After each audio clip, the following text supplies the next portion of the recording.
Good afternoon, good morning, good evening, and good night to everyone on the chat today. How are we doing? Also, hello Koku, hello Snowy, hello Pixel, hello Flare, hello Funny Boy, who joined in the chat tonight. Hello everyone. Snowy, maybe the area under the house is all lit up, so I don't know how they're getting in. Yeah, I don't know. Maybe they can spawn in torched up areas, because that was supposed to be like a, you know where the area is. It's supposed to be like a secret kind of like basement kind of like area. Also, I found your bunker. That's for public use. That's for public use. Don't worry. Where you hid the diamonds? Because okay. For reasons you probably should know, is I did let people know where our coordinates are, and I was like, in case someone does walk in and take the diamonds, I want to hide it. Because they are yours, and I don't want you accusing them that I took them, okay? I kind of didn't explain that to you, though. I'm glad you found them. But now I'm concerned other people are going to find them. It makes it easier by using fonts. Talking by using fonts is like having like a voice changer. Well, yeah, well, basically every day I have to prepare the pit. Okay. So what I'm hearing here is that we need to make the pit deeper, okay? We need to make the pit deeper, and then we put either lava or spikes at the bottom. We put the pit so deep that they can't sense us, okay? The idea is we put the pit so deep that the mobs can't sense us if they fall in. All right. So like however the pit is right now, double, maybe triple the length. Okay. Creepers make holes and mobs swarm it. Yeah, it's a deeper pit, more lava. How did we get that much lava? Also, hi Will, welcome to the chat, and welcome Milky to the chat as well. Theme song, theme music. Alright, we need a hidden phrase for the end of the chapter. No! I need a hidden phrase. You got some time. You've got some time, Funny Boy. If we repair the portal, we'll have enough lava. Oh shit! Yeah, no, okay. So I was exploring around there, Snowy, and I actually found the portal you were talking about. So we could legitimately we could legit go to the Nether, grab a bunch of lava, and use that lava for our pool, for our floor. I was gonna ask where we're gonna get enough lava. I'm like, you know, that's actually a good idea. Never mind, I got it. Hee. Let's go. Since we have diamonds. Yeah, make a diamond pickaxe. Make a diamond pickaxe. We can go mine for some obsidian. And then what is it? Once we get lava floors, hey, we're going to the Nether. Yes. Okay, cause we need. Okay, for my base. All right, Snowy's helping me out with it. We're what's the word? We're making a giant death pit. So if you fall in the death pit, you know, it's over. It's Jover. But I think it makes sense that if we make a giant death pit, if you fail to jump in the death pit, we should make a secret water hole in the death pit. So that way like players can go into the water hole. You know what I mean, Snowy? Does that make sense? Maybe I'll explain it later. But yeah, sorry, we're talking a lot of Minecraft stuff. Hi, welcome everyone to the stream. Today we're supposed to be reading some stories. Today we are reading some stories today. We did get it redeemed earlier. And honestly, because I've been thinking about it so much, if we get through everyone's story early today, we might play a little bit of Minecraft. We might. I'm thinking about it. Oh yeah, hear me out. We have boats on both sides, so you don't even need to jump. Huh.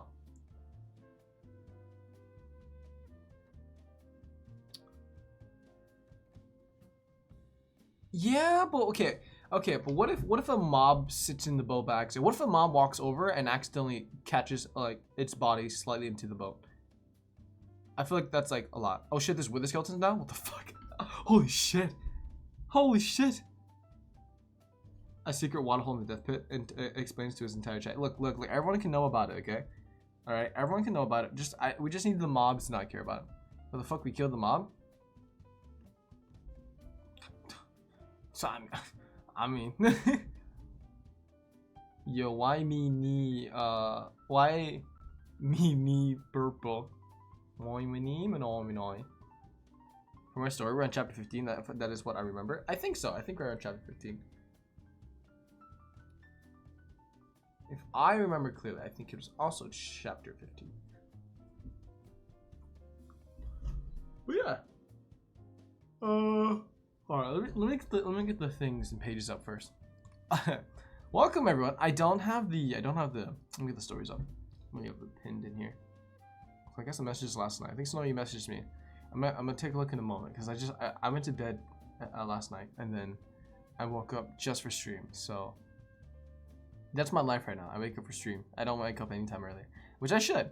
I probably should, but fuck it, we ball. All right, one second.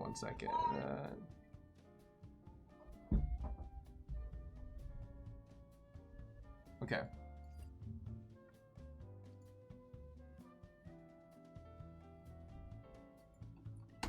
All right. I'm ready for my story to be read. For my I just reread everything. I need 1 more points and then procrastinate redeeming. Procrastination is strong. Also, I just see Homer Simpson. What do you mean Homer Simpson? What do you mean Homer Simpson? Also, look, if you're gonna dishes, go ahead, no worries. If we just listen, we are gonna need some a lot of reading today. All right, chapter 17 is large.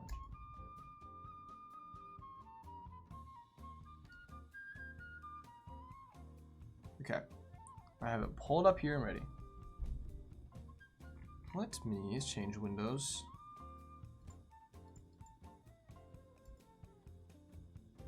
Bam. Okay.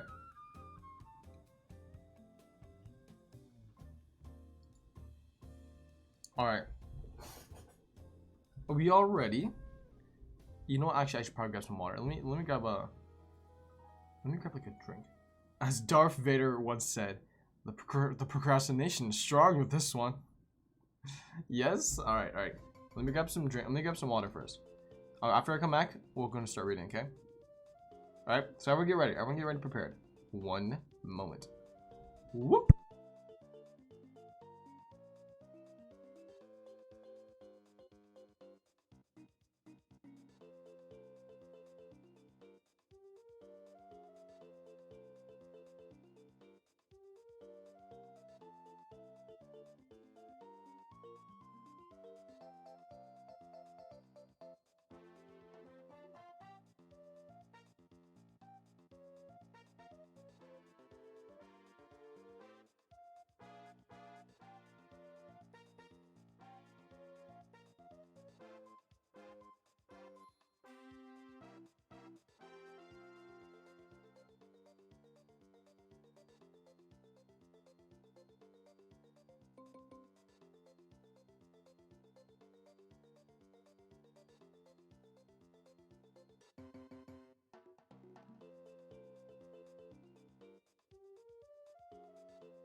empty void that is the 20k and 15k you pick streams. Oh shucks, man. Anyways, that gives you just more time to write. So we're gonna go through with today's stream of reading, but that means that for the next few weeks we will be on a set schedule of playing Minecraft, finishing Deltarune Chapter 2, and a secret game that my buddy wants me to play. I mean, that 15k would be worthless right now. No! Yes. I mean, I think the more points you have stored up, the more points, you'll get. So, the more the merrier. Maybe see how many points you can get. I'm sure by the time we open it back up, you'll have enough points. Trust me. That secret game? Yes.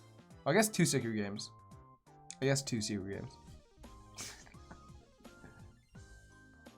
All right. But on to the reading. Hopefully everyone's got a snack, a drink, and if so, it is time to go. One of those games better be a Mori. It might be. It depends. Toro, I have a proposal. Alright. Enough shit chat. It is time to get to the reading stream. I gotta charge my watch real quick. Alright. So, I do have work today. We can't take too long on this stuff. So, if anyone has anything to say, feel free to say so in chat. I'll check out once I finish the story. Or if you need something urgent, you can use text to speech. But, on we go now. So, as Flandre and Omega were walking, Omega couldn't help but take in the scenery around him. The area they were in was significantly more lively in looks than the previous area. As this harbored paintings, the candles lit the way. History sections were also featured here, and this got Omega thinking. Perhaps Aeon would like this place. If only for the history, Poyo, he said to himself, chuckling lightly at the prospect of there being history here. Flandre turned to Omega due to hearing the chuckle. Something amusing you, Omega? She asked the magenta puffball, who turned her way. In all honesty, I know a certain someone who would like this, Poyo, he said, sighing. If only he were here right now, Poyo. To Flandre, he sounded sad, as though this certain person mentioned was a friend of his, and she pondered about all the possibilities, concluding that it had to be a friend of his. However, her thoughts were broken when she felt something approaching them, and whipped her head in front of her, gaining a menacing look on her face. Who's there? She growled low. However, the presence did not move closer to her, nor did it make itself visible to her. Omega, hearing her anger and bitterness, snapped his attention her way. What's something wrong? He asked plainly, not thinking that it was a stupid question.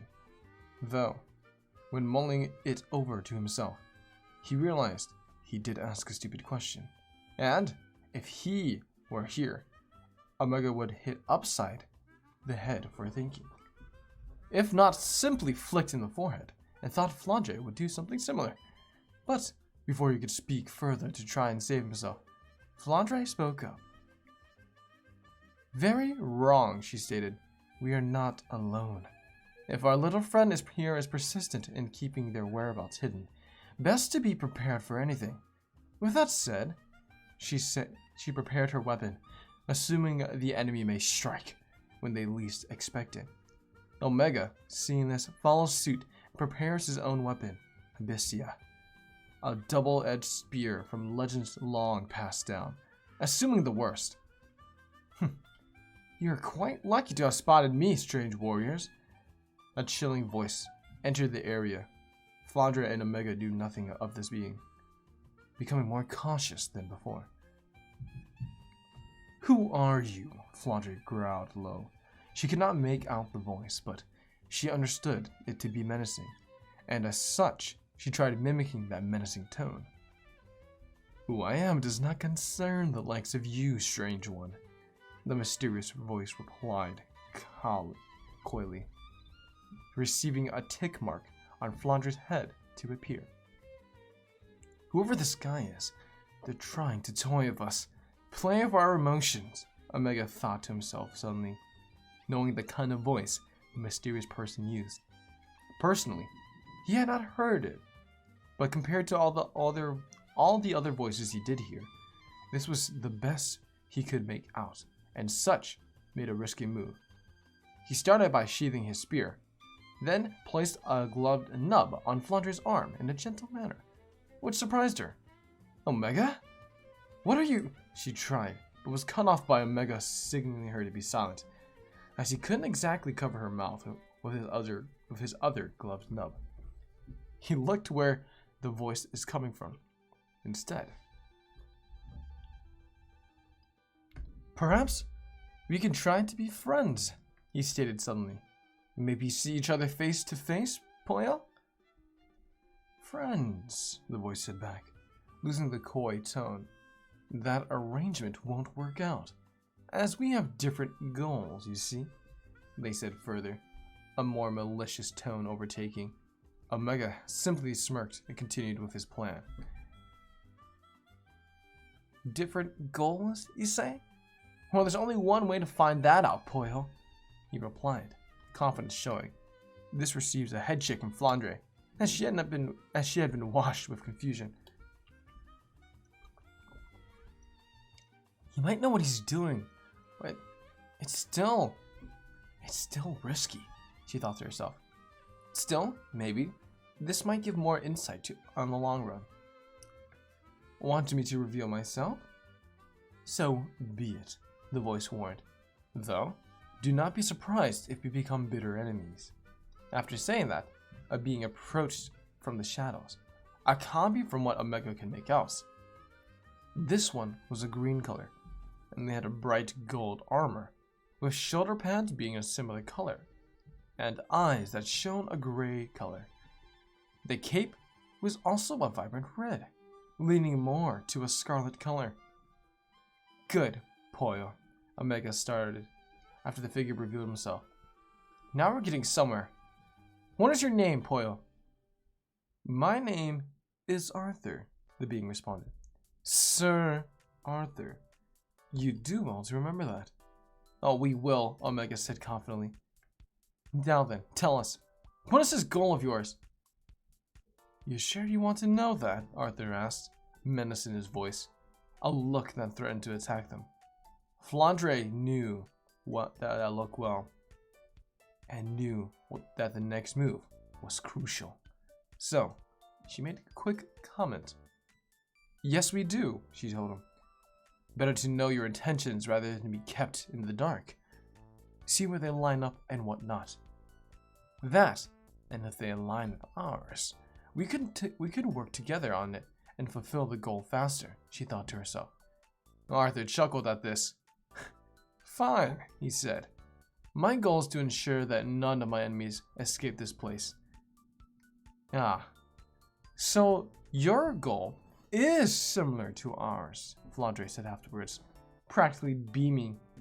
We had also been tasked with keeping our enemies trapped here. So you were, Arthur stated, intrigued at this revelation. Good. Flandre caught up to my plan, Omega thought to himself. Now knowing this, though, we are going to have to be careful. And when the time is right, we'll have to get rid of him, Pollo. Now that our goals align, perhaps we'd be able to work with each other? Flandre asked, a hopeful tone entering her voice. Though she felt a blade tip touch her back, and she tensed up immediately, she was wrong. Perhaps, Arthur said to her.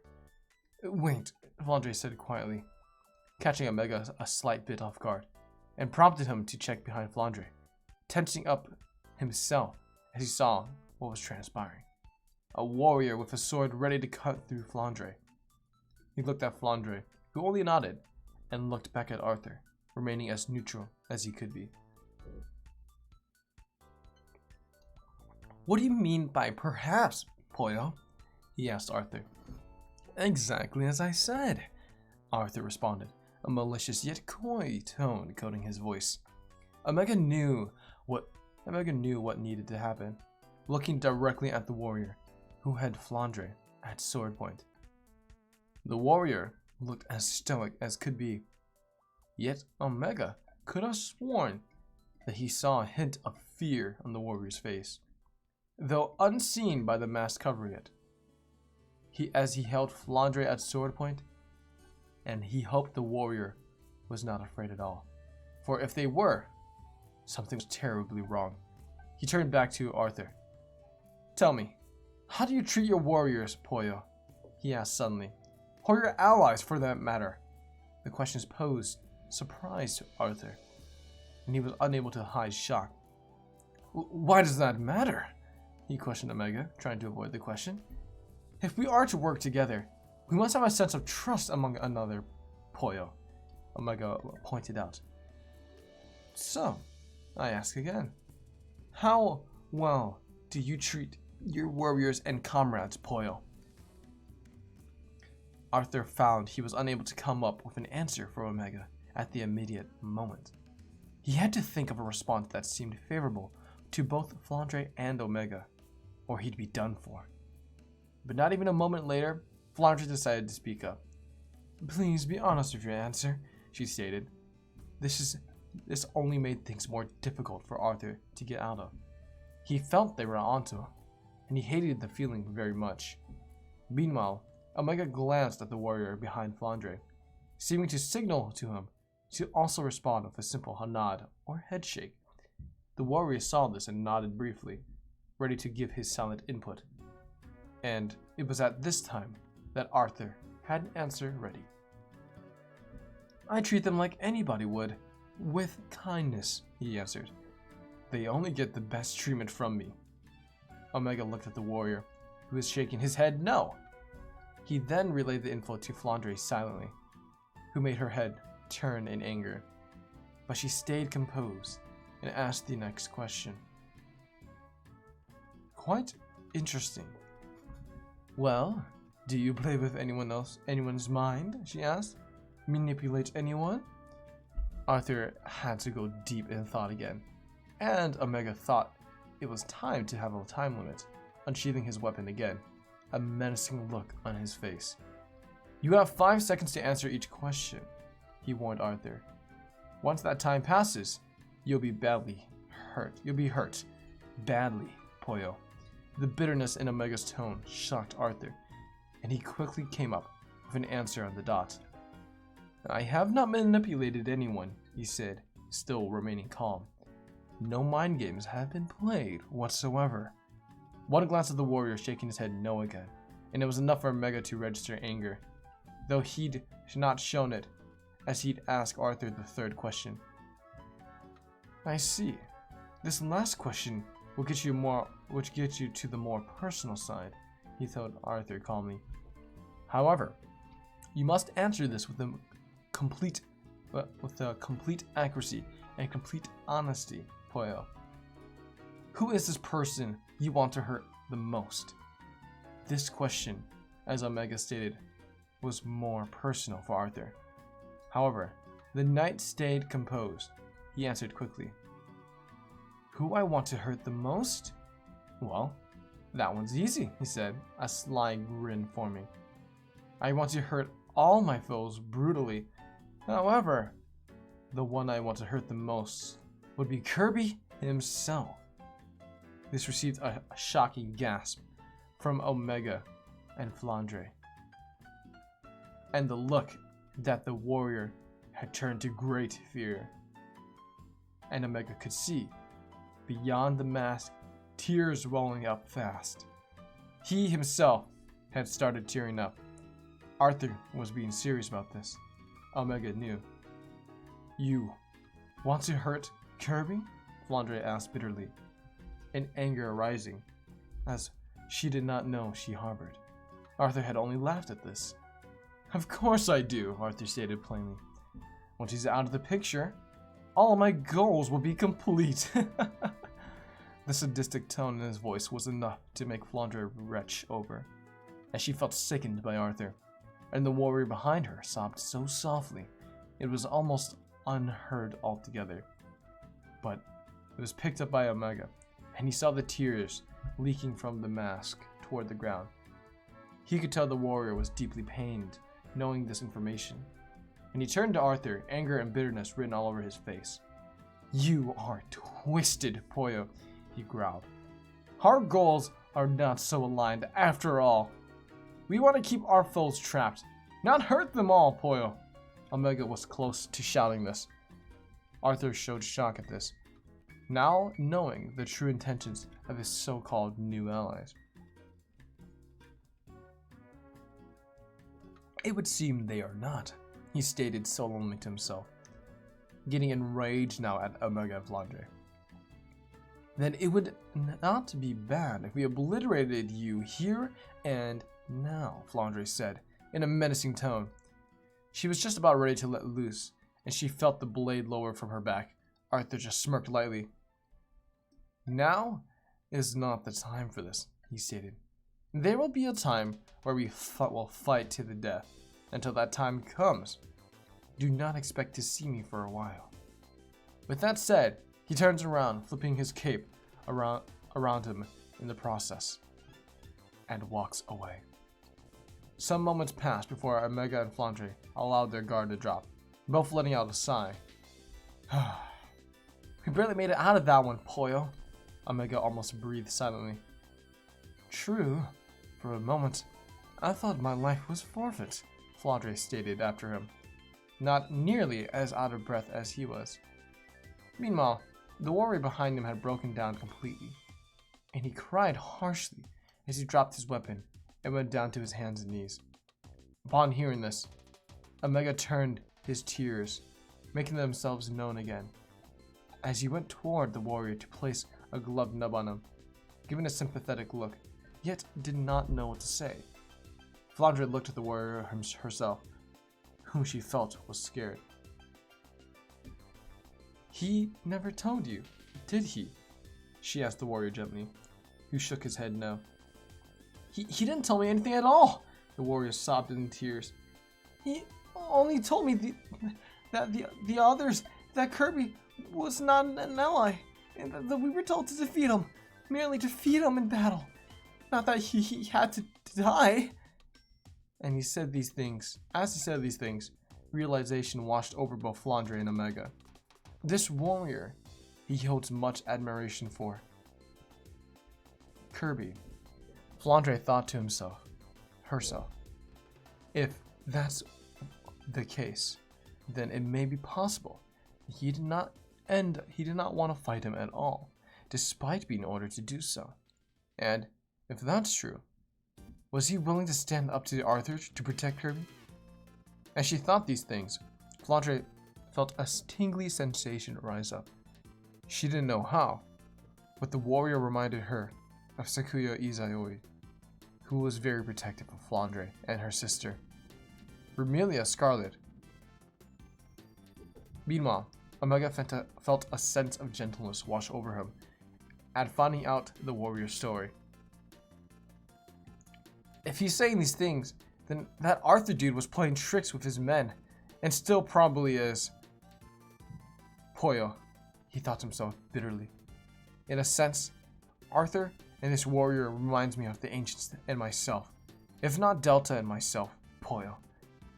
After thinking these things, it only just hit him how badly he wanted to see a special someone again. Him realizing this as tears pricked his eyes. Yet his face did not show sadness. It showed determination. He looked at the warrior with that determined face. "Why don't you travel with us, Poyo?" he suggested to the warrior, who perked immediately at the thought, looking at Omega, who appeared to be a thoughtful look. "Really?" the warrior questioned, sounding very hopeful at this. "I agree," Flandre piped up, smiling warmly. "If you waver in your orders from Arthur, perhaps you'd be a better fit somewhere else altogether, under orders from someone else." When she said this, the warrior beamed significantly at that, picking himself off from the ground. Yes, he said immediately. "Anything to keep me away from Arthur. This got a chuckle out of Omega. You sure? Became lively with that proposal, Pollo, he commented, clearing his own face of the tears. Very well then, but be careful, and watch your step, Pollo. You never know what may attack you here. Quite the case here, Flandre stated after that. I'll see what my superior has to say about this, and whether Arthur is under her command or not while at it. Understood, the warrior complied, saluting the two. He then felt the need to ask a certain question. He turned to Omega as he felt a certain connection upon him, a familial bond. Though, if I may ask, do you know what happened to Kirby? After the question was asked, Omega suddenly got a pained expression on his face, looking down as more tears formed. Kirby, he started, sadness coating his voice. He's gravely injured. On the brink of death, Pollo. Right now, we do not know if he will make it. The tone and words hit the warrior hard, and he feared the worst already. Did Arthur? He asked slowly, though he was quickly cut off from his thoughts when Flandre spoke. No, Arthur did not put him in that state, she said bluntly. Someone else did that. Who was it then? The warrior asked, afraid of this new potential foe. The perpetrator here is known as Sark. Oh, the perpetrator here is known as Sark, Omega answered. And I don't think of going after him. We don't know where he is, but we believe he won't make it, as Kirby dealt a lethal blow right back to Sark, Pollo. This left the warrior in shock, but his face held admiration once again, hearing that Kirby did a lethal blow. He did that? He asked in clarification, which got a quick nod from Flandre, confirming what Omega said was true. Then, he is as strong as I always thought he was. He smiled greatly after saying that. In any case, we have to go, Flandre urgently stated. Right, Pollo, Omega said after that. The longer we wait around, the more time our enemies will have in locating and eliminating us, Pollo. Then, let's get going, the warrior stated, excited for the journey. I'll watch our backs. With that said, they started moving, Flandre taking the lead, Omega walking at her side, and the warrior taking up the rear, as he said he would. He harbored a hope, however, a hope that would see Kirby again, and potentially help him from the perilous situation that Sark had put him in. At the cost of his own life, most likely. Just the thought alone made him smile. I'm glad we made an ally through all of this, Pollo, Omega thought to himself, smiling. Kirby may be in trouble, but I know my son well, enough to know that he'll be alright in the end. He's a tough child, though he isn't a child anymore. Is he, Pollo? He's more like an adult at this point, mature and all. He hadn't realized a tear slipped out of his eye, gliding down his cheek. He didn't like Kirby being in the situation, but there was nothing he could do. And he accepted that a while back. Damn. Look at me. Flandre thought silently, smiling. 1 minute, I am against you, and the next, I want to help you out, Kirby. I guess my loyalties aren't as solid as I thought they were, huh? God, that can be such a mess. As she thought this, her mind wandered to Sakuya, a hope rising inside that she is somewhere here.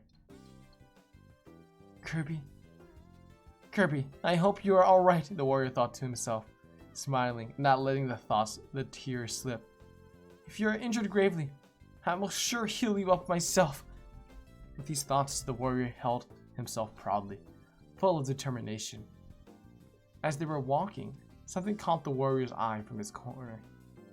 When he turned to look, he saw that it was a living being, though he could not make it out. He stops in his tracks, wanting to check out the being. In hearing him stop, Omega looks back and stops physically, letting Flandre know to stop as well. They both look at the warrior. Something up, Pollo? Omega asked. The warrior turned to Omega and shook his head. There's someone there, he said cautiously. This made the both of them look toward the living person themselves. They are, unsurprisingly, unable to determine who the being was. We ought to be cautious here, Flandre said with caution and tension in her voice. I want to see who we're dealing with myself. I have a feeling it could be a potential ally, the warrior expressed. You two go on ahead. I'll catch up when I can. Very well, Poyo, Omega said, not understanding. We aren't going to stop you. No, we aren't, Flandre confirmed. If you feel you can help that person, do what you can. Keep this communicator on you, though. She then gave the warrior a communicator. He clutched it gently. If we could be of any help to you, you let us know through that. However, be careful with your words, as we may be with my superiors when you call. If they catch on that we aren't exactly rooting for their plan, they will surely keep us away from you and all our other allies. That is, if they don't kill us, she explained. Understood, the warrior said, saluting them.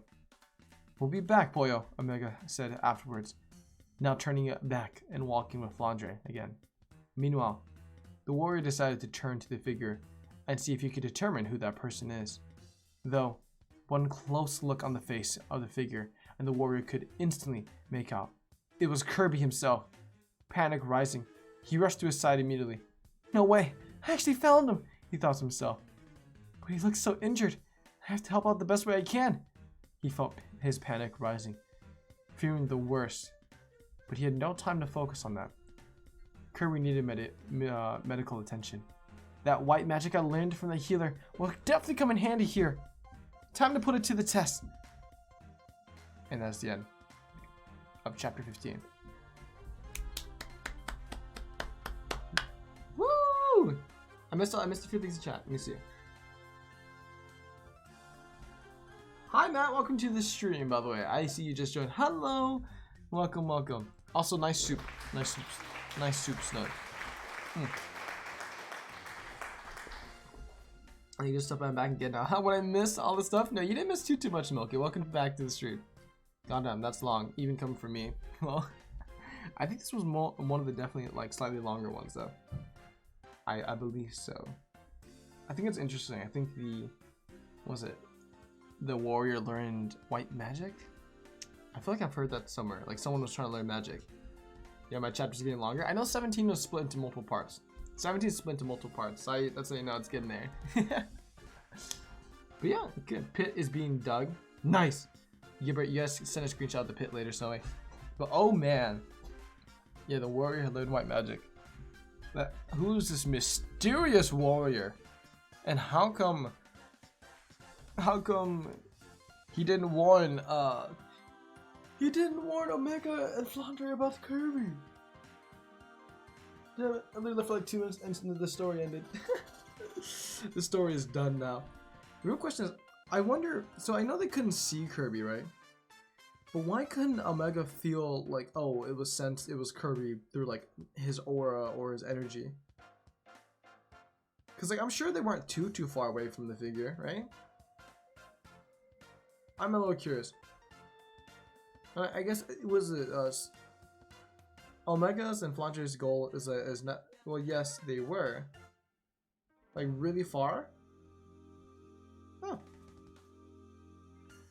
They were indeed too far from the figure.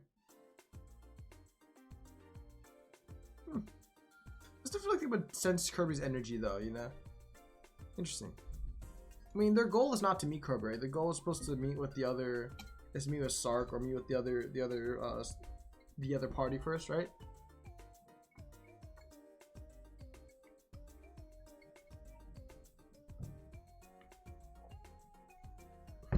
How did it end? I missed it. The mysterious warrior found Kirby, basically. Found Kirby. Good evening. Hello, Rosemary Star. Welcome to the stream. 7 pages for my book are currently available. So not a long read. Oh, okay. Well, if that is so, then on to the next one. The next story is Funny Boy's story. Are you ready, by the way? Feel free to let me know in the chat. Let me get it prepared. Let me know in the chat as well. Flashbang for everyone here. Go from dark mode to the light screen. Flashbang. Very cool, very cool. Yeah. You know, I feel like we should... I DM'd you my story, by the way. Oh, okay, sick. We do Funny Boys and then Bendy's. And after that, we'll check if anyone else wants their story read today. If not, then we'll do a little bit of Minecraft at the end of the stream, and then bam. What is the reading schedule, by the way? We're just curious to know which stories are being read. So it is, we've finished Flare because Flare redeemed it. Then it's Funny Boy, then Bendy, and then anyone else who wants to go next. So Coke, if you want to go next, feel free to let me know. If not, that should be all the stories for today. Also, yeah, start whenever. Okay, I just saw a message, Funny Boy. Let me check my TMs. I know. Yeah, I know I have the thing on here. Okay, L deck. A D&D story. Okay. Okay. So, if I'm correct,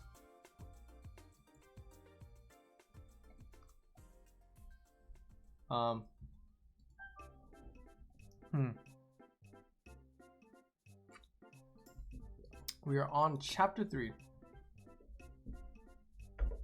Okay. Let me change the music a bit. I added a little something in chapter 2.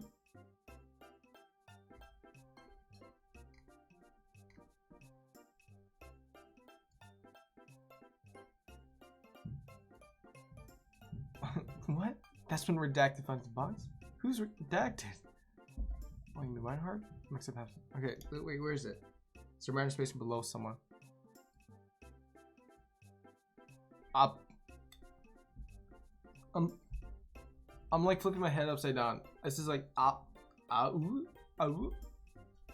so confused. Who's ow? It's Greek and it's not the whole message. It's not. Oh. Like zepa. That's the person. What does this mean? Now it's piqued my interest.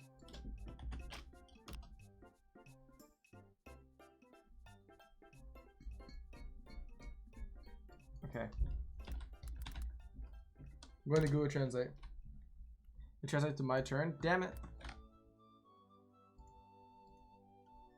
It says my turn. There. I was getting there. I was getting there. Okay, before we start streaming again, before we start reading again. Jar removal.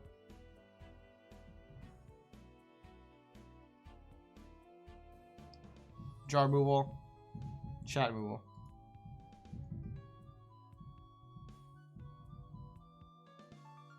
Bam. That being said, somewhere in the final game, you'll be faced with the Seinfeld theme. I'm not even kidding. Oh God. I said that before you open new tab, Lamel. Look, my brain wanted to go with the motion. Okay, we're still continuing with it. I may have not changed all traces of Torque to redacted. No, Toro, you're gone with the story. It's okay. It's okay. I'm not hurt. Alright, let me pull up some music. You don't exist anymore. Imagine I just vanished. So, hi cutie, welcome to the stream. How's it going? So. Bumblebird has returned. Drink some water. Who is Bumblebird? I feel like I should know. I feel like I should know, but I don't. Then why are we still here? Just to suffer. Why are we still here? Just to suffer. Let me vanish. Just like the whoosh. Oh, there's my phone. Okay. And I guess who further missed the story, be sure to check out the VOD. Yeah. You shouldn't be existing. You shouldn't be here. But I am. I defy everything. I am a donut. I am a donut. Bam. Okay. Let's see. We're having Funny Boys a story. It's like a D&D more. You know what? Hold on. Where is it?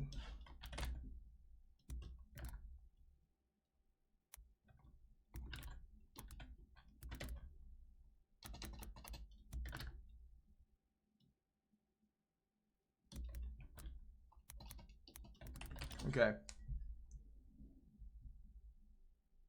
Where is it? Where is it?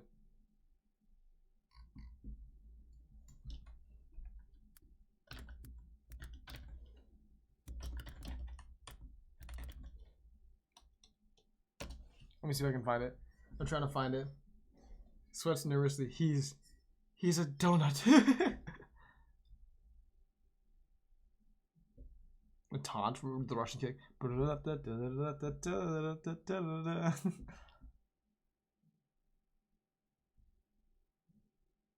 Ooh, I think. Is this it?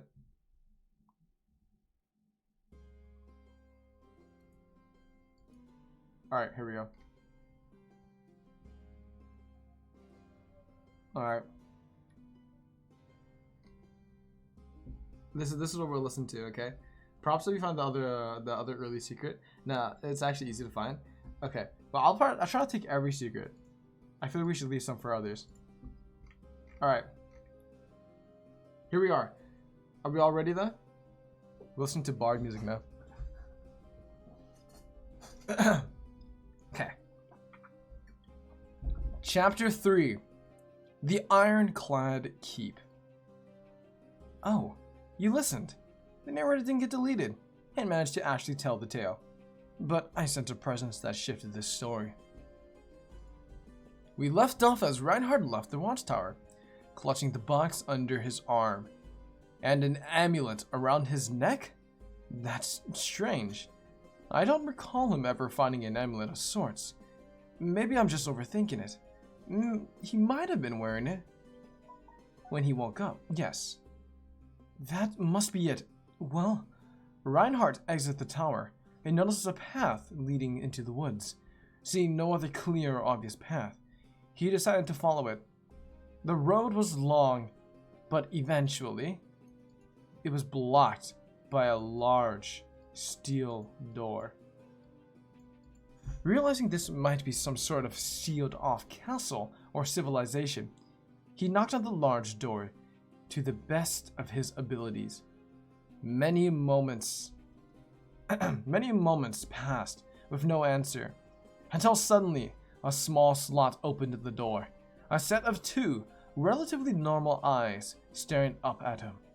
A deep voice spoke, which was surprising to be met with, as the slot was only about 4 feet off the ground. What do you want? Hello, little guy? This seemed to be the wrong choice of words, as the man at the other end of the door spoke furiously. Little, oh, you are so lucky you have this door separating us, or you'd be smashed to bits. I'll give you one last chance. State your purpose here, or get lost. The little man spoke. Bendy Attack 1224 says, is that a medieval cover of Gangster's Paradise? LOL. Is maybe.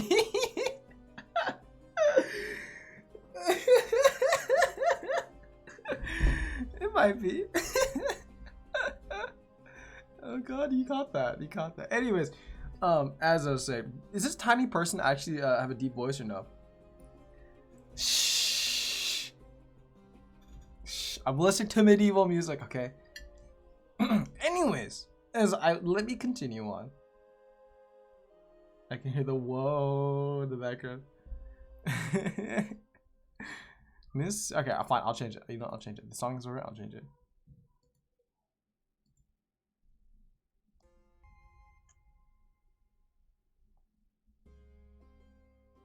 Hold on. There we go.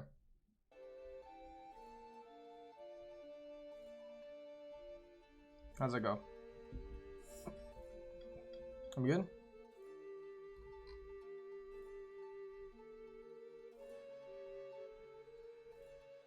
Are we good here?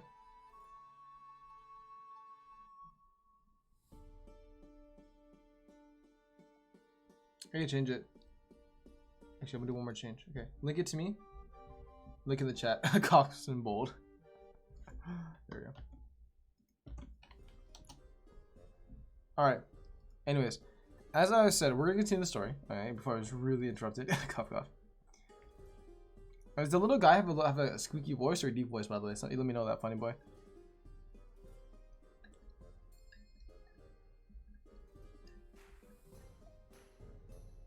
Does he have a squeaky or like a squeaky, like tiny voice, or an actual big voice?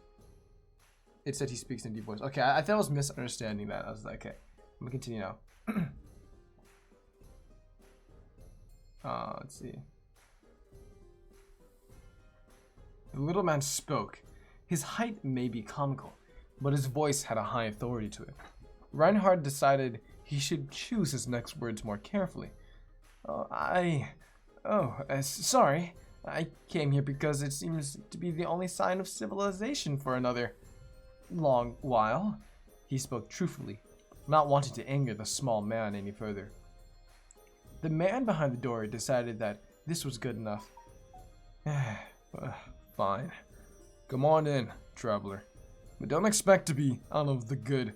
Don't be out of the good of my heart. You hear? You seem capable. Wandering through this base forest just to find people. The large metal door slowly rumbled, before slowly sliding open. Reinhardt finally saw the man clearly now. He was a dwarf.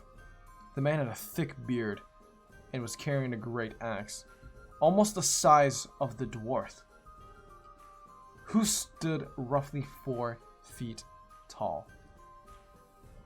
Thank you, sir? You will call me by my name, newcomer. I am Gorak, and this is our town of sorts. Us dwarves thrive here in Ironclad Keep, but, business has been slow lately due to some pesky golems. They used to protect us, but some have gone rogue. If ye can get them in check, or even destroy them, I'm sure you and I could work something out, Gorak offered. Tempted, but not too sure of accepting it yet, Reinhardt spoke. Alright, but do you know how I can even fight one of these golems? I don't even have a weapon. The dwarf pondered for a moment before snapping his fingers. I'll put in a good word about you to the blacksmith, mage, every weapon dealer in here, the keep. You'll get a great deal on your purchase of a weapon and armor, but only for one of each. One weapon, one armor, and that's it. The rest of your transactions will be paying the price the rest of us pay. Guess our discount code for reality expires when we buy a weapon. I hope the universe makes PayPal. Reinhardt decided to explore Ironclad Keep, talking to the civilians, and eventually stumbling into a shop. The large overhead sign shouting in a gold bold font, Iron Forge Armory. As he thought for a moment, taking note of his empty pockets. Oh, a gold coin! Laying right there at his feet. As if God himself beckoned him inside with the gold. Reinhardt picked up the token and proceeded into the shop. Inside was another dwarf. He donned steel-plated shoulder pads with a chest plate that complemented the shoulder pads. A new traveler. Welcome to my shop. I make armor, only the finest materials, all handcrafted by me and supplemented by the local miners. So, what'll it be? Reinhardt looked at the selection he was presented with. With the one-time discount, he had to use it wisely, especially with the 1 golden token he has. Taking a pick out of his selection, he chose a helmet that almost called to him. This one feels different than the rest. Eh? That one? I mean, it's the cheapest we got for a reason. Most dwarves complain about hearing things. So, this is your pick? The man asked, making sure this was truly his final selection. Yes, I think it is. The dwarf looked at him, almost curious. Real alright. Just don't say I didn't warn you. The dwarf handed over the helm to the Reinhardt, who inspected it, trying to figure out why it had drawn him into picking it. Alas, before he could make any kind of revelation, he heard an explosion off in the distance. No screams of pain or injury. Actually, there was some cheering. Reinhardt turned to the armorer and asked, why, after a large explosion, were the people cheering? The dwarf looked at them. Probably a local mage. We have one due that passes through our keep quite often. I hear he only gets into economic issues, and whatever gemstones we sense that emit power usually go to him. You're giving a random mage ancient gemstones with a powerful aura for free? Reinhardt asked, as if the dwarven civilization had gone mad. The dwarf, however, didn't seem to be joking. By Mordred, no! We'll never give out artifacts for free. Have you gone mad, boy? Unable to think of a response, Reinhardt simply shrugged. Yeah, I guess that's fair. Wait, Moradin? I thought the saying was by God. Zach Bendy Attack 1224 says now it's a medieval cover of Survivor LOL.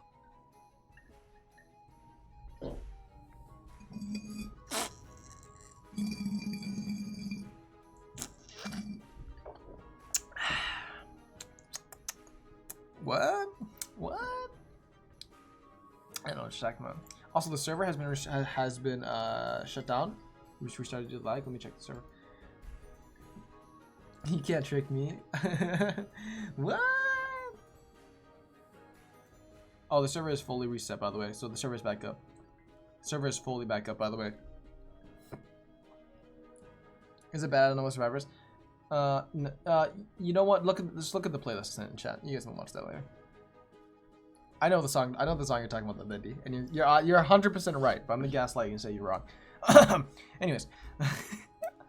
I'm a survivor. Alright. Anyways, continuing on. Where do we go? What? Dwarves have a religion too, you know? He forged the first dwarves from metals and gems and breathed souls into them when he blew his creations to cool them. He is pretty much our creator. I don't know how to do a Scottish accent. We'll practice it more. So he's responsible for the existence of dwarves? Come back anytime, and the dwarven history lessons, and about the mage outside. Be careful. His name is either Vistal or Distal. Basically they're twins, but one has a mustache and a cliche monocle. That one is Distal. So beware with the one with the villain monocle. Got it. Reinhardt donned his newfound helm and stepped out of the armory. As expected, there was a man with a red robe standing in a crowd of dwarves, only distinguishable from his height amongst the group of dwarves. The man, who also only distinguished Reinhardt from his height amongst the dwarves, looked towards Reinhardt. Reinhardt only knew it was Vistal, because of the lack of a monocle, and the lack of a mustache. A newcomer?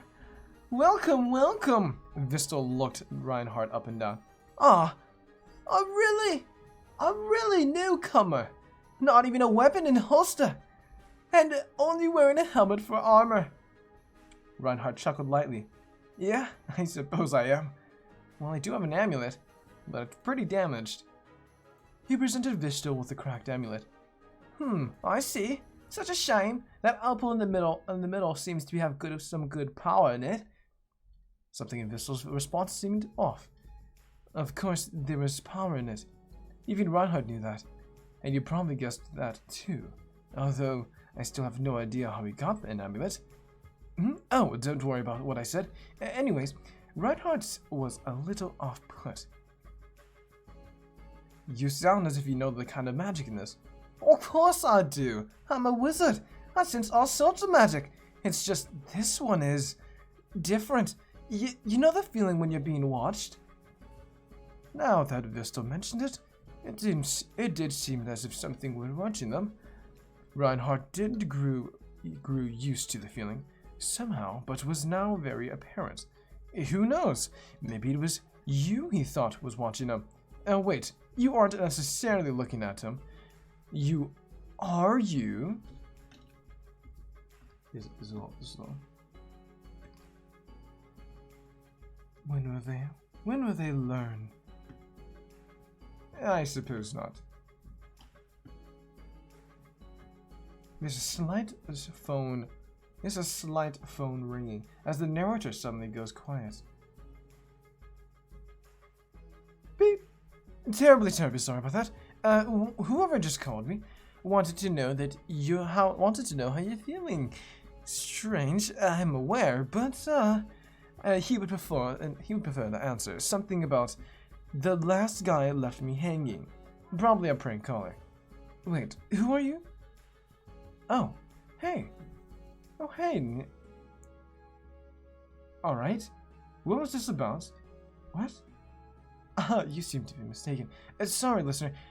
But when I say we cut this story short, I say we cut this story short. Why don't we? Wait, what are you doing? Yeah, chapter done.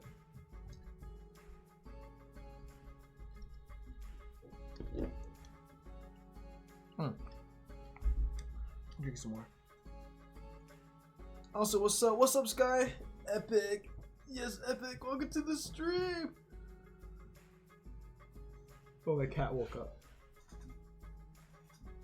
Good morning, cat. Mr. Kitty Cat, good morning. Drown the donut? Okay, I'll almost hydrate.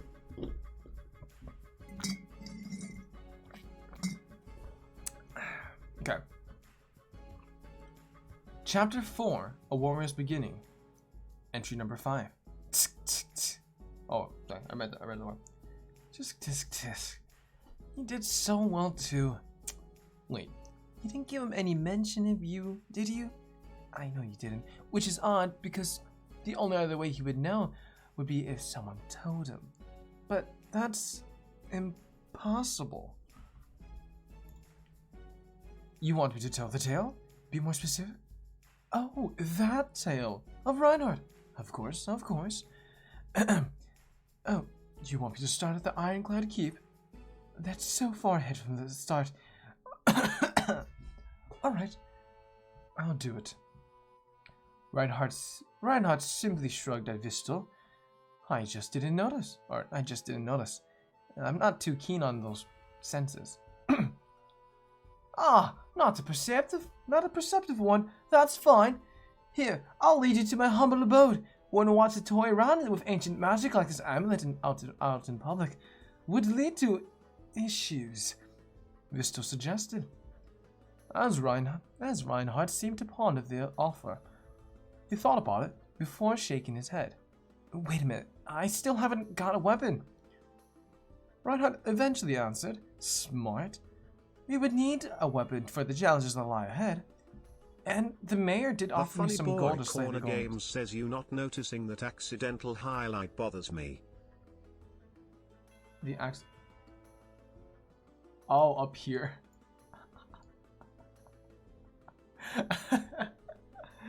Oh, I'm so sorry.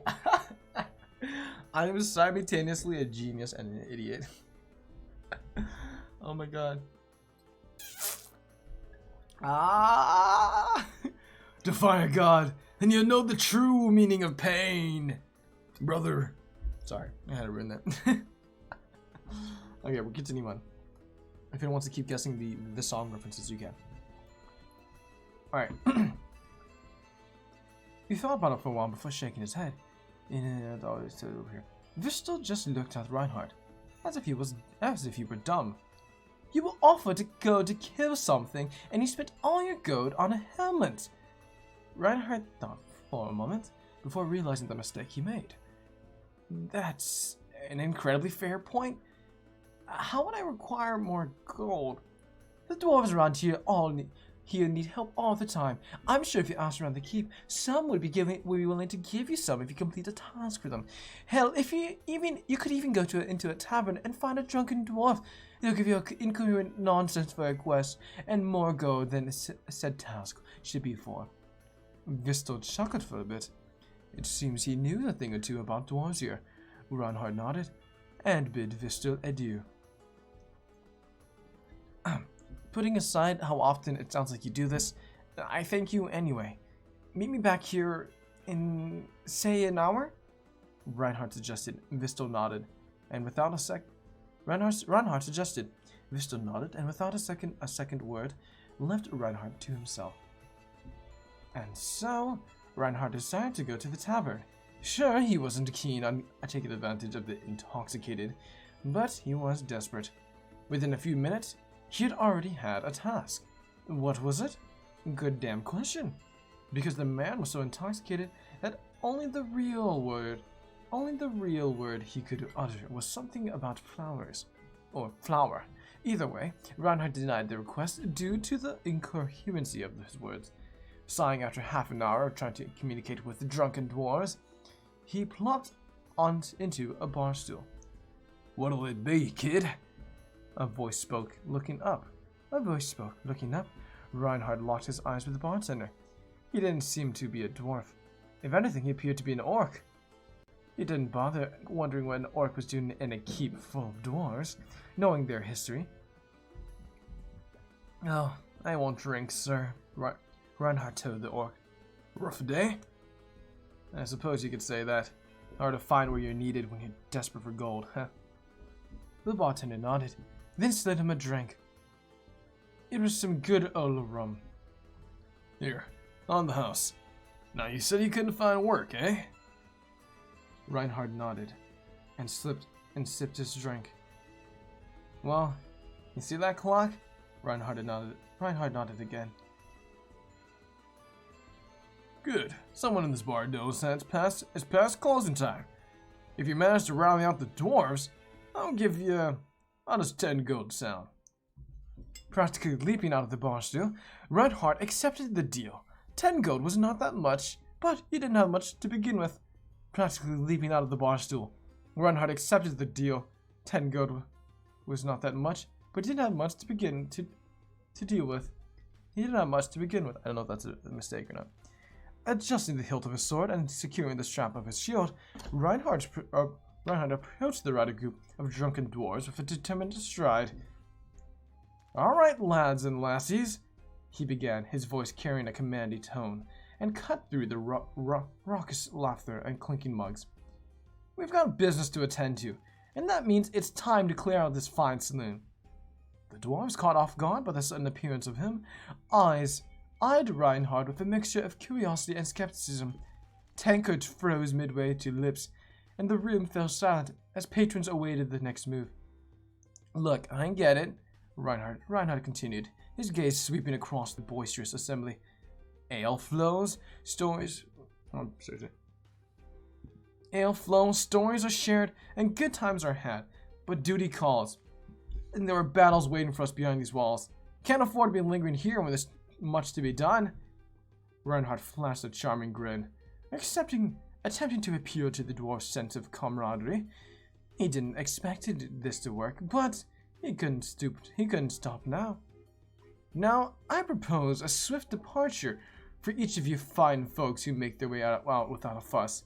There might be an extra tankard waiting at the next tavern. Who's with me?" Some of the dwarves exchanged skeptical glances, but a few began to nod appreciatively. The promise of more ale was a persuasive incentive, and Reinhardt's charisma started to make an impact. Especially after a few promise of more ale, Reinhardt sighed in relief after all of the dwarves had left and met the bartender at the back of the counter. "Now, the gold you had promised?" The bartender looked at him and chuckled. "Well, I was certainly entertaining. I was expecting you to use force. But it seems you're more capable of asserting yourself. Now, here's the gold. Now get out. You ain't staying any longer than the dwarves did." Reinhardt nodded, then took the 10 gold and left. Outside, he decided on getting a weapon. He went to the weaponsmith, the name of the shop being Ironbound Atelier. As Reinhardt stepped in, it seemed very small, yet with a decent selection of weapons in stock. Loud clanging of hammer against the metal against anvil. I accidentally repeated it now. It happens. It happens to the best of us. Chapter 5. Hey man, where are you reading? This is literally just the finished chapter. I literally just finished chapter 4. You think I have time for a header? No spoilers. Now away with the... Shadows linger, where eyes fail to dwell. Whoa, whoa, whoa, whoa. Something like that. No, there really is no more. Dang it. Okay. Well, that is it for the end of your chapter. Alright, Funny Boy. Give me a little applause. I forgot to do an applause for Flair. We'll do 2 applause. 1 for Funny Boy, 1 for Flair, because I did forget 1. I'm Batman. Rachel. No. Joker, no. You guys have seen that? You guys seen that video? Batman. I caught a Pokemon, Batman. Joker, no. No, you can't do this, Joker. Whatever I was thinking, Lamar. You can't do this, Joker. Totoro, no. Oh, Batman. I caught Hello Putty, Batman. Joker, no. It's just an animal, Joker. It's a Pokemon. Oh, Batman. No. Okay, I'm gonna stop. So I hope you guys enjoyed the music. I'm gonna get another applause for this story. It's really funny. I love that, by the way. Okay, you guys enjoy the music for a second. I'm gonna quickly feed my cat. My cat is hungry, so I'll be right back 1 second. But yeah, that was great, Bendy. Gonna get your story next, and after that, that should be the last story for the night. Hold on, I have a little bit. Where's the kitty cat go? Come on.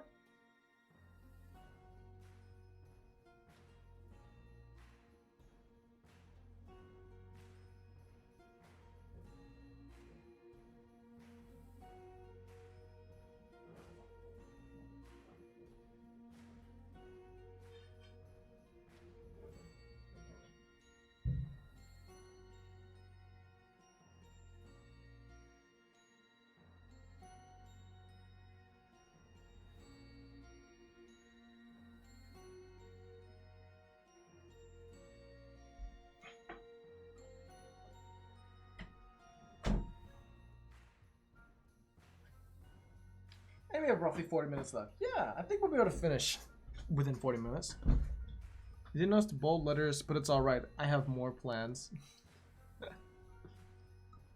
I can't believe I missed some of the... Look, I know there's some stuff like here. Up here with the bold letters. I didn't want to mention it though. Like at the beginning of chapter 3. Like these. I don't want to mention it. Because... I want to leave that for anyone else who reads it. Actually, no, I just looked at it. It says Hellbound. I'm sorry to spoil it for people. It says Hellbound. Flashbang! No. Okay. Boom, boom, boom, boom. Let me get the story ready for real quick. Let me switch this. Okay. Oh. I added summarized warning on the part of page 2. Oh. Nice. Okay, cool. And it's shorter. Okay. Oh my god. Oh my god. Hi. I'm here. Hi, Koku. Hello. Hello. More creepers. Wait. Hold on. Wait. You return. Welcome back, Koku. I didn't know you left. I was trying to, like, my brain is processing. I didn't know you left. You return again. Welcome back. Now, we do have one more story, Koku. And everyone in chat. But, I do have a question. Hi again. So, yes, hello. So, yeah, what's up?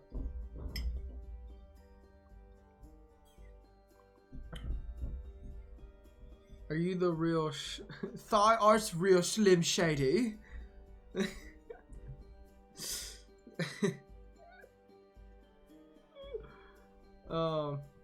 Without of me.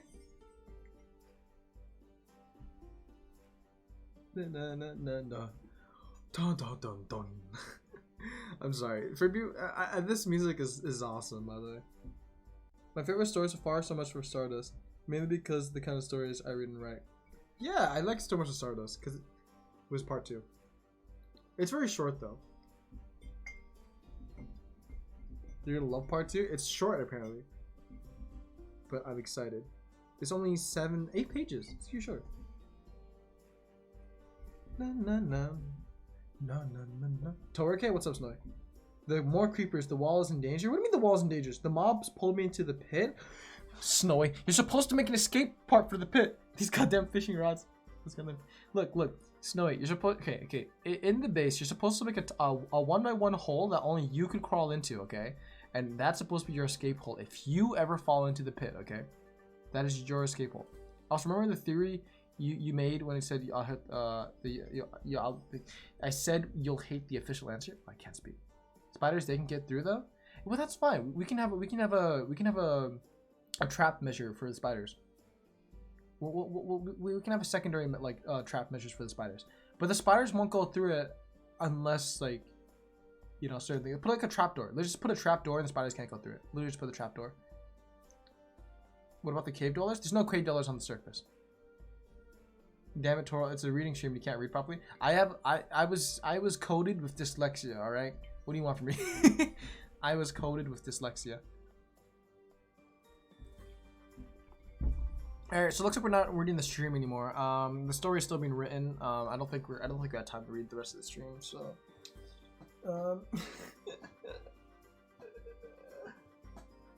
oh, he said it. He said the funny. Oh god! All right. Also, we're gonna start reading. I don't think we have. Okay.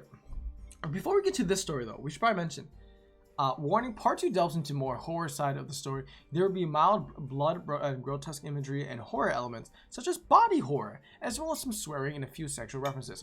To add to that, part 2 will start to answer some questions and confirm/deny some theories you have been warned, and now enjoy the beginning and the end. Okay, yeah, body horror, let's go. So, you love body horror. I'm surprised you're not here for these parts of the streams. Alright, now that everyone's been warned, I'm going to change the music. Worrisome. Don't worry, Koku. It's fine. It's fine. You'll be fine, mate. It's better than my accent. Oh, I'm not normally here because of school. Oh, that's true. Isn't it Saturday today? I think it's Saturday today. Let's go contortions. Horror. Okay, everyone wants horror. All right. Let me find a good song. What's a good song I have? Horror music. Well, I think I got a good one. Where is that? I'm trying to find it. Where is it? It's got to be here. I know it. Yeah, Andrew totally isn't much scary in part 2. Totally not. Totally spooky, scary skeleton. Send shivers down my spine.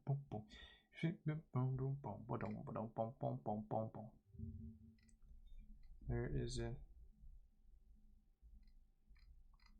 Oh, it's gotta be here somewhere. It's gotta be here somewhere. Alright, I have 2 options. I have 3 options actually.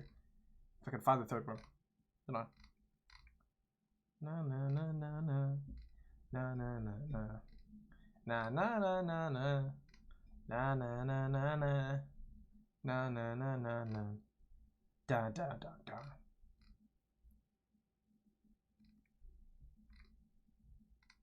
All right, fuck. We'll go with this round. Okay, so play Animal Cannibal or the Dismemberment song.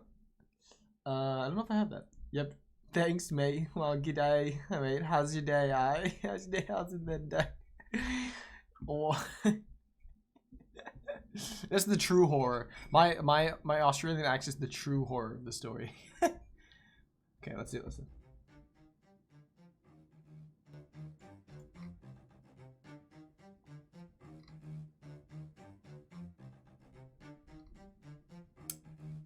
We could do this. We could do this theme, or we could do this. Actually, I don't. This one might keep copyright. Unless someone really.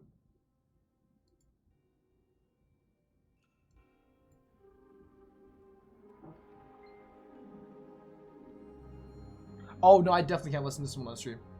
Nope. I do want to play a little bit for people who want to know. Hold on, where is it?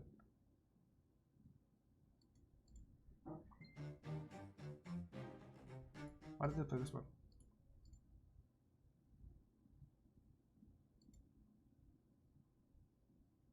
All right, screw it. My PC is just really slow right now. Okay.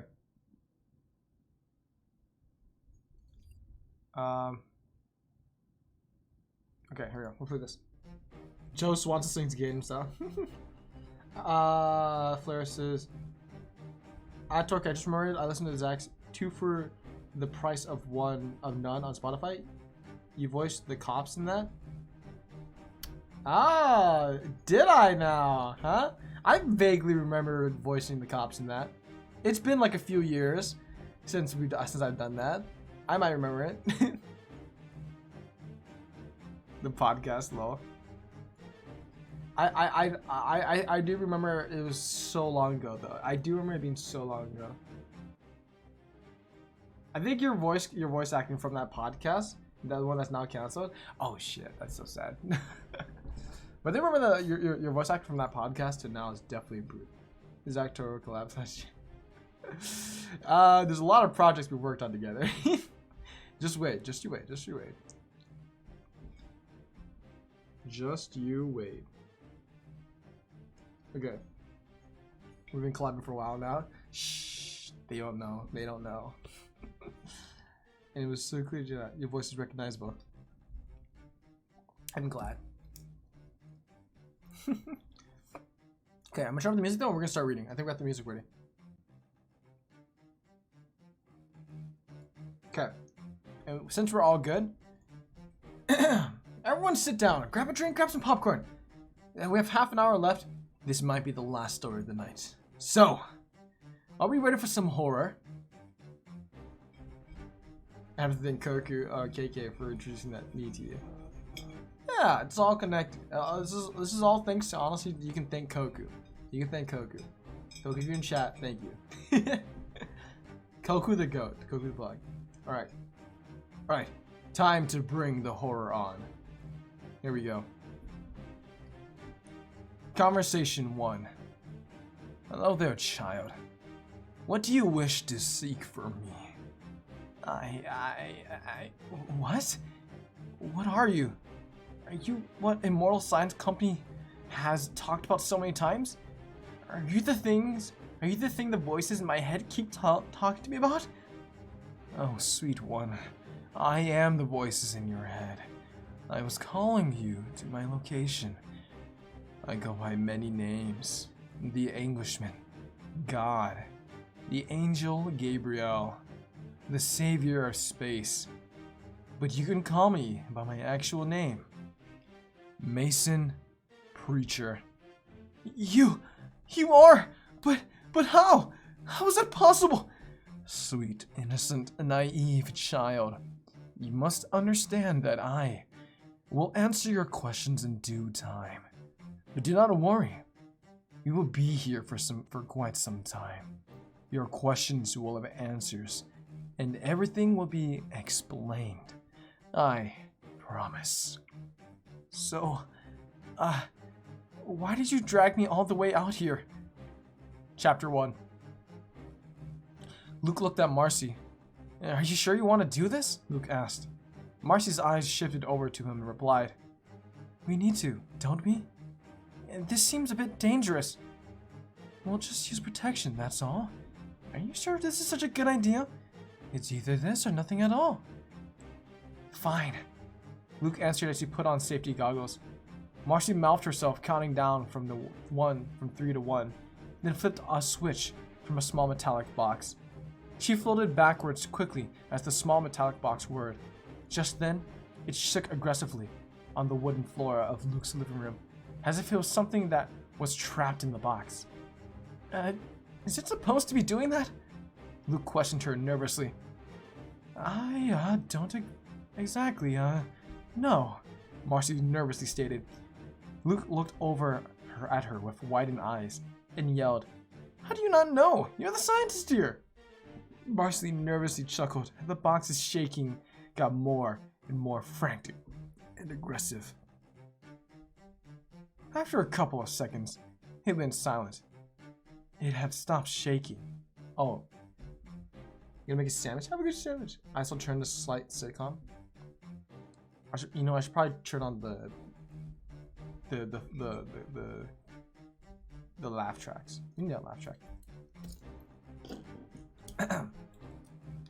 The two dove behind the couch as the thing shook around as it floated off the ground, then proceeded to make a sound that was similar to that of a bear trap snapping shut. Then it fell to the floor. What did that do? Luke wondered. The two got up from behind the couch and saw a bear trap lying on the floor, ready to ensnare something or someone. It did that, I guess, Marcy stated. Both Luke and Marcy looked at each other confused. So, what now? I guess we just keep testing until we get the result we want. A bear trap won't do against him, will it? Not only will it do nothing, it won't even affect him, Marcy stated. She carefully folded the bear trap, closed, then proceeded to fold it back into the small metallic box it originally was. We need something that'll hurt him. Take him down, maybe even kill him. I don't want to hurt Andrew, but he's too far gone to be cured, she explained. She placed a small metallic box on the table in the kitchen. Luke looked at her and then looked at the metallic box. So, what are we going to do next? Luke asked. Andrew sat inside in a bed in school, trashed, dusty, and covered in rubble and shattered glass. This was not the ideal place to live. But what other choice did he have? He had to live in here until he either succeeded in his mission or died trying. Just then, you heard the sounds of people wandering around. They sounded like new victims. So he wandered out of his dark corner and through the moonlit building to find these people. Just then, he noticed someone, a girl with black hair, blue eyes, and an outfit that made it seem like she was rich. Just from that, he knew what he had to do. Fucking Billy. Oh, Jenna, you should totally go hang out in this rundown place so we can move to 4th base. Blah, blah, blah. Fucking creep. The girl, now identified as Jenna, stated. She didn't look any older than 19. He walked behind her and loomed over Jenna. Hello there, he growled. Just then, Jenna turned around to look at him. What the hell are you? She nervously asked him. Oh.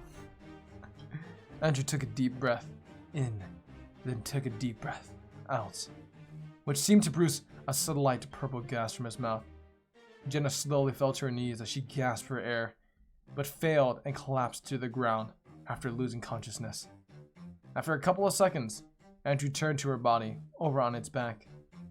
Her stomach proceeded to bubble as it ended bursting open, what seemed to be hundreds of little spider-like entities crawling out of her intestines, each with small black orbs, with legs were covered in blood. But it didn't distract from the fact they started to spew a spider web where they broke through her stomach. The spider web was made up of torn parts of her intestines, wrapped around each other. Andrew's attention was taken away from what his small spider-like friends were doing as he heard a small male's voice call out for Jenna, and he knew that it had to be Billy. Jenna, babe, where are ya? Billy's voice echoed through the abandoned building. Andrew chuckled to himself before he had a plan. Over here, Billy. What's the... Oh, I'm sorry I made you wait. I had to go get some stuff for tonight. So are you ready to... What's the matter? What's the look on your face? Is something wrong? You're not... You... Oh, come on, speak up now. It's rude to not finish your sentences. No, you're not... Billy couldn't finish his sentence. He followed the voice of Jenna, but what he got was a wolf in sheep's clothing. It wasn't Jenna he was seeing. It was Andrew. Andrew chuckled, then looked down at Billy. What's the matter, Billy? I thought you wanted to come here, Andrew said in Jenna's voice. Billy finally realized that Andrew was mimicking Jenna's voice. He was being led into a trap. Just then, he heard groaning and looked down at the floor to see Jenna's body crawling with the spider-like creatures as he saw her blood-covered body crawl across the floor and towards Billy. Do you like what I did to her, Billy? She's now the ideal girlfriend for you. Isn't that what you wanted? A lifeless body to play with?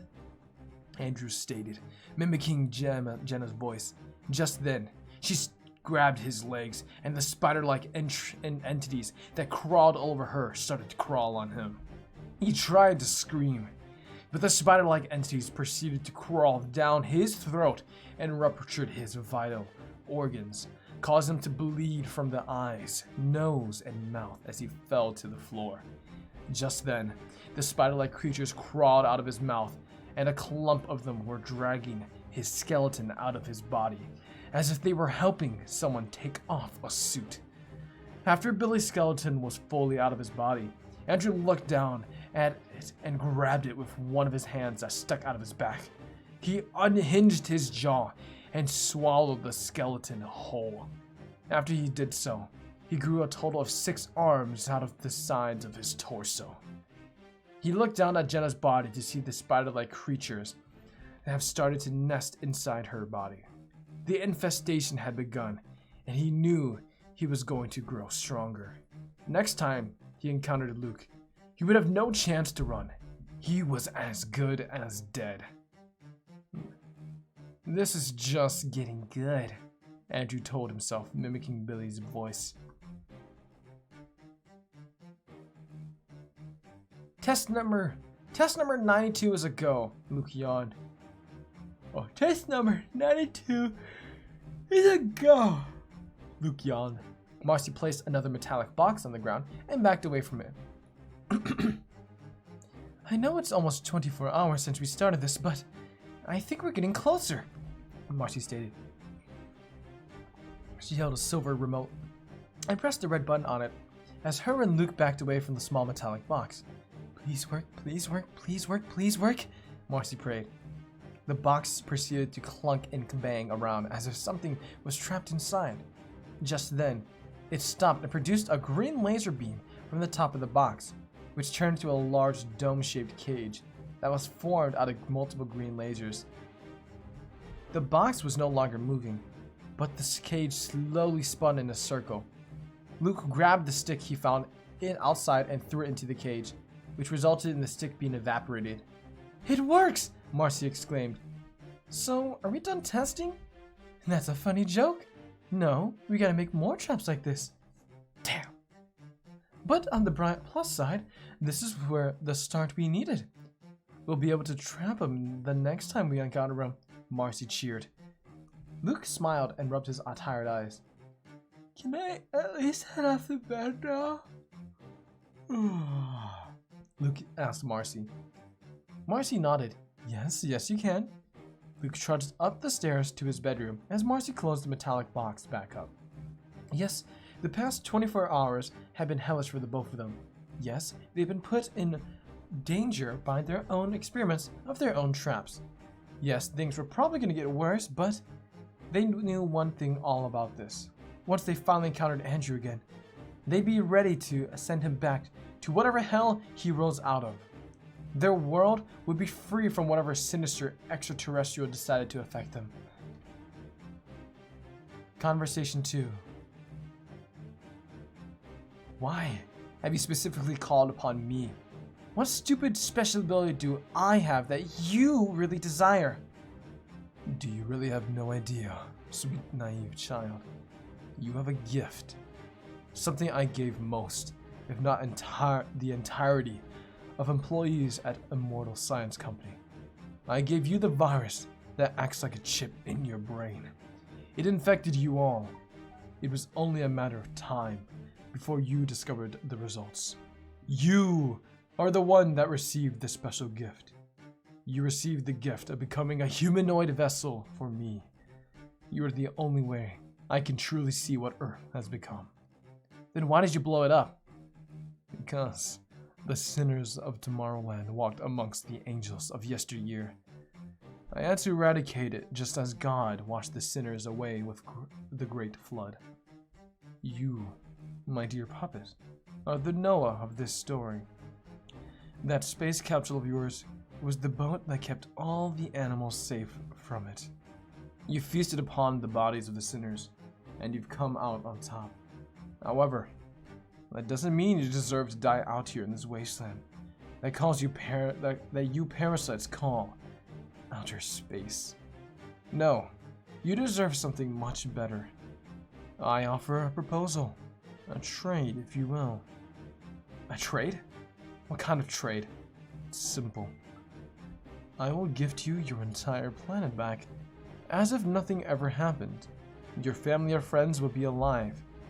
People will remember that Earth did not blow up at all, but you did not blow up, but would hail you as the hero for bringing it back. The people you accidentally killed remain dead, but nobody would truly care for them. You will get to live happily on Earth, back in the year 1991, the year before it blew up. It will remain intact. And in trade, you must gift me your body. You will be my eyes. Dear goodness, what song is this called? I'll listen to it later. You will be my eyes, my ears, and my heart. You will be the thing that lets me live amongst the earth. You can control a part of your mind, but I will be the rest of it. The rest of you will stay floating out here in the vastness of the galaxy. And if it returns by some chance, well, we can cross that bridge when we get to it. What do you say? Is everything you say true? Every word. Well, Sure. We'll make this trade. Just anything to see my family again. Perfect. Now float into my gaping maw, as it will transfer you to the world you desire. I will see you back in your beautiful Midwestern state.